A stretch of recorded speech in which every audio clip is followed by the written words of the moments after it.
Mama Store, dove le cose belle costano poco. Abbigliamento uomo e donna, stock firmati di fine serie, campionari con arrivi settimanali. È un concept store. Trovi anche accessori, oggettistica di arredo, olfatteria per la casa e idee regalo.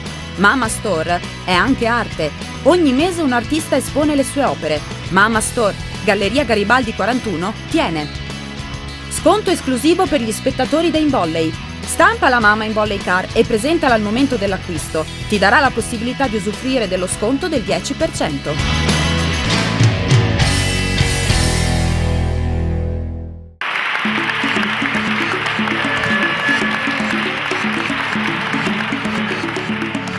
Le locali del New Volley Vicenza Est in maglia azzurra, guidate da Andrea Gennari, schierano Giorgia Chiarello alzatrice, Ilaria Rigon opposto, il capitano Serena Spagnolo e Giada Marco Longo schiacciatrici, Laura Gaete e Valeria Lunardi centrali, Chiara Pasin libero.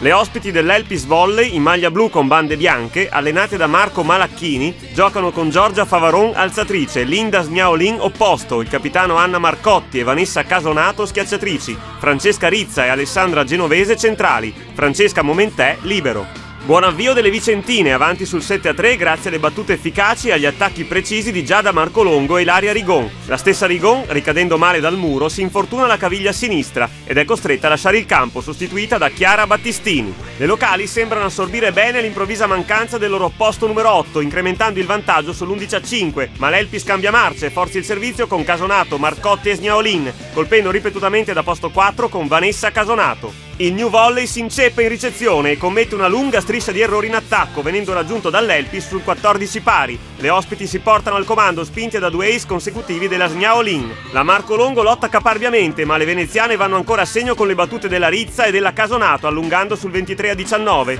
Poi 2 conclusioni vincenti consecutive di Anna Marcotti chiudono il primo set sul 25-20 per l'Elpis.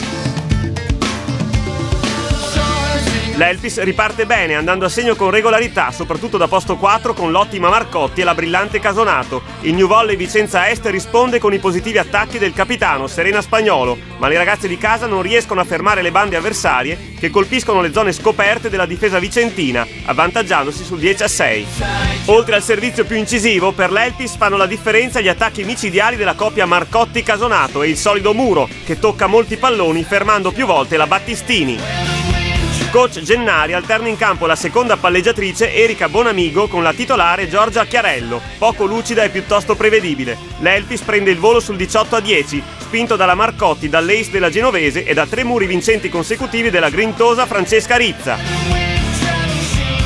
Silvia Spagnolo subentra la Battistini, ma per il New Volley c'è ben poco da fare, dato che l'Elpis gestisce bene l'ampio margine di 7 punti, colpisce ancora con la superlativa Marcotti e con un bel primo tempo della Genovese, vincendo agevolmente il secondo parziale per 25-18. Il New Volley Vicenza Est riparte con la centrale Silvia Favaron per la Lunardi, mentre Erika Bonamigo è confermata in regia. La possente Marco Longo passa da posto 2, ma l'Elpis risponde colpo su colpo, restando agganciato alle vicentine grazie agli ottimi primi tempi di Francesca Rizza, giovanissima centrale classe 93. Le locali migliorano in ricezione, marcando punti con Marco Longo e Spagnolo. Positivo anche l'apporto della centrale Laura Gaeta, sempre pronta quando servita dalla Bonamigo. Nell'Elpis, Giorgia Favaron è sostituita dall'alzatrice sedicenne Eva Pravato, la più giovane in campo ma già provvista di buone doti tecniche. A metà frazione, coach Gennari fa riposare la Marco Longo, inserendo temporaneamente Anna Fanchin. Il terzo set si sviluppa in perfetto equilibrio fino al break che manda avanti il New Volley sul 16-12, complice un passaggio a vuoto della ricezione avversaria. L'Elpis non demorde e recupera grazie ai numerosi errori delle locali sia in battuta che in attacco, rientrando sul 20 pari col servizio vincente della Casonato. Finale appassionante, combattuto punto su punto. Silvia e Serena Spagnolo replicano la Marcotti, riportando avanti sul 23-22 le vicentine, che piazzano lo sprint decisivo conquistando il terzo set in virtù della doppia in palleggio della Rizza, seguita dall'attacco fuori della Marcotti. Il New Volley inizia la quarta frazione con la palleggiatrice Chiarello subentrata nuovamente alla Bonamigo nel finale del terzo set. La Casonato va a segno da posto 2, poi sorprende la Marco Longo col servizio in salto, mandando avanti l'Elpis sul 3-1. Le veneziane forzano continuamente la battuta, ma le locali tengono in ricezione e colpiscono col mani fuori di Serena Spagnolo, poi con la mezza di Silvia Favaron, quindi col contrattacco della Marco Longo riportandosi sul 5 pari. Le ospiti fanno valere il loro temibile servizio limitando l'efficacia degli attacchi avversari. Marcotti e Casonato, le migliori in campo, martellano da posto 4. Le vicentine rispondono con le azioni vincenti di Marco Longo, Serena e Silvia Spagnolo, ma si devono ancora inchinare alle micidiali battute in salto di Vanessa Casonato e Alessandra Genovese, che fanno volare l'Elpis sul 16-11. Giada Marco Longo, esausta, lascia il posto alla Fanchin. La generosa Serena Spagnolo tiene vivo l'attacco del New Volley, che pur sbagliando troppo in battuta si riavvicina sul 22-20, ma il muro vincente della Genovese su Silvia Spagnolo e l'ultimo micidiale contrattacco sulla parallela di Anna Marcotti chiudono sul 25-21 per l'Elpis, il quarto set e l'incontro.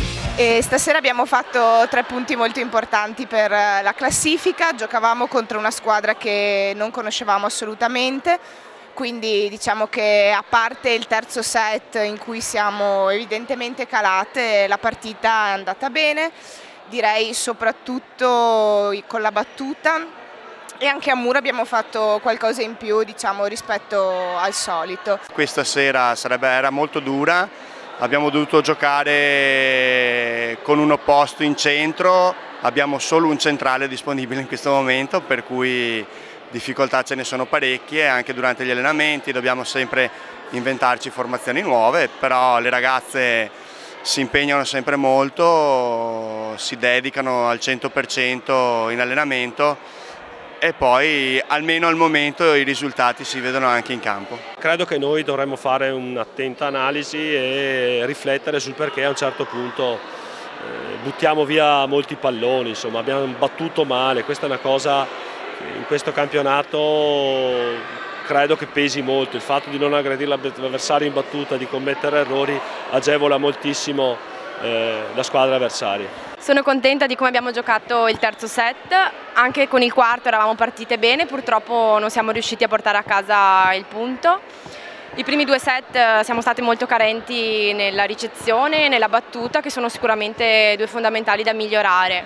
E in ogni caso la squadra c'è e ci metteremo sicuramente ancora più grinta per portare a casa qualche punto nelle prossime partite.